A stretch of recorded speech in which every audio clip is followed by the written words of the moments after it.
Welkom, ik ben Jonas van de Ruiter en vandaag weer een nieuwe komkommervlog. Vandaag gaat het over een thema dat jou als teler heel hard aangaat. Het komkommerbontvirus of CGMMV.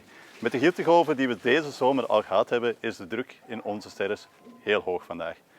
En vandaag gaat onze veredelaar verder in hoe wij als de Ruiter aankijken tegen het komkommerbontvirus en hoe wij onze rassen steeds blijven verbeteren.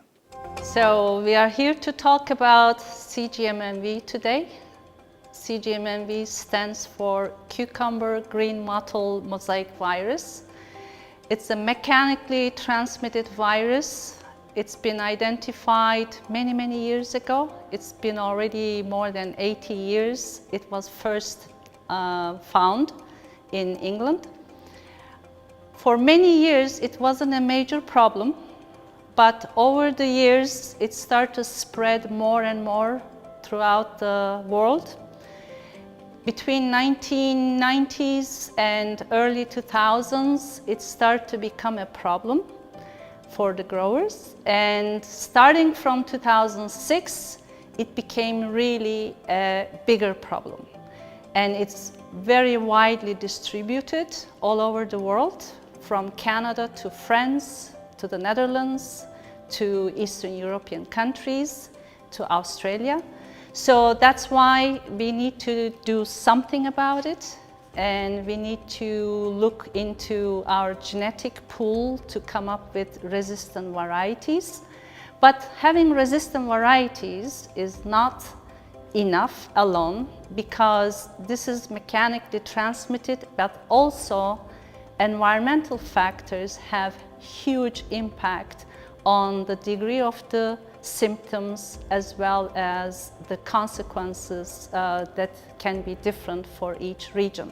So when the CGMMV started to become a major problem here in the Netherlands as well as in Canada, we start to think about how we can tackle this problem. We wanted to breed for a resistant variety. We looked at our germplasm, if we had any material where we can start from. Because to breed for CGMMV resistant variety, you need to have parental lines or any kind of germplasm with resistance.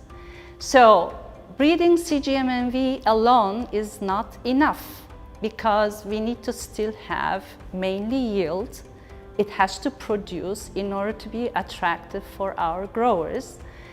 On top of yield, we have to look at so many other traits, including CGMMV. So we do have a protocol to follow.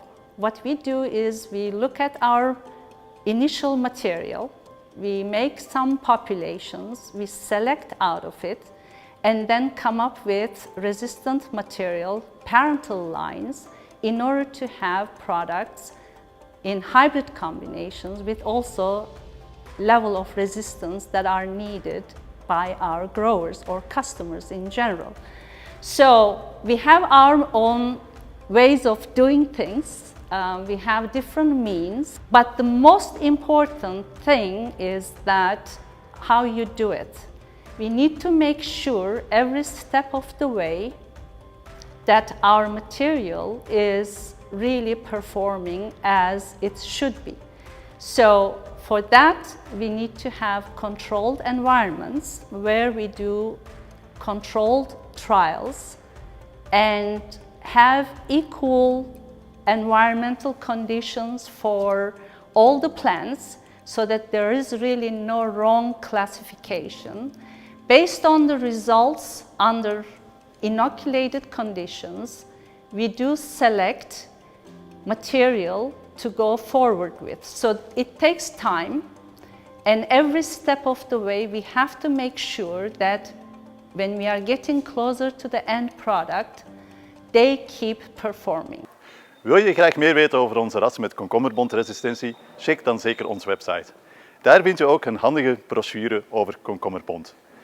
En neem zeker ook contact op met jouw sales accountant of Matt Krins of mezelf. Hou jezelf en je gewas gezond. Tot volgende keer.